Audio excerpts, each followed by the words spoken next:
আমরা সকলে জানি আচারের প্রতি বাঙালির আবেগ চিরকালের। কিন্তু দৈনিক ব্যস্ততার কারণে আমরা আচার তৈরি করার সময় বা সুযোগ কোনোটাই করে উঠতে পারি না।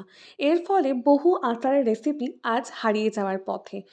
এরকমই একটা আচারের রেসিপি হচ্ছে চালতার আচার। আসুন দেখে নিই কীভাবে আমরা অতি সহজে এই রেসিপিটা বাড়িতেই তৈরি করে ফেলতে পারি। আমরা আগে থেকে টুকরো টুকরো করে রাখা চালতাটাকে নুন আর হলুদ মিশিয়ে জলে একটু সেদ্ধ করে নিলাম।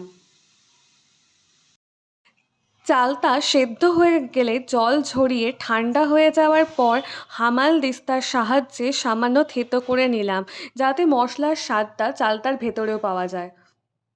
একটা ননস্টিক প্যানে 1 চামচ মতো গোটা ধনে, স্বাদ অনুযায়ী শুকনো লঙ্কা এবং 1 চামচ মতো পাঁচফোড়ন নিয়ে আমরা গ্যাসে বসিয়ে ভালো করে ড্রাই রোস্ট করে নিলাম। এরপর মশলাটাকে একটু ঠান্ডা করে মিক্সিতে পেস্ট করে নেব। অন্যদিকে কড়াইয়ে সর্ষের তেল দিয়ে তেলটা গরম হয়ে গেলে তার মধ্যে দুটো তেজপাতা, দুটো শুকনো লঙ্কা এবং 1/2 চামচ পরিমাণ পাঁচফোড়ন দিয়ে ভালো করে নেড়ে নেব। ভালো করে নাড়াচাড়া করার পর 1 চামচ মতো সর্ষে আমরা তেলে দিয়ে দেব।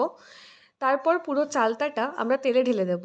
ভালো করে নাড়াচাড়া করে 1 চামচ পরিমাণ হলুদ দিয়ে দেব, পরিমাণ মতো নুন দেব, দিয়ে ভালো করে নেড়ে নেব।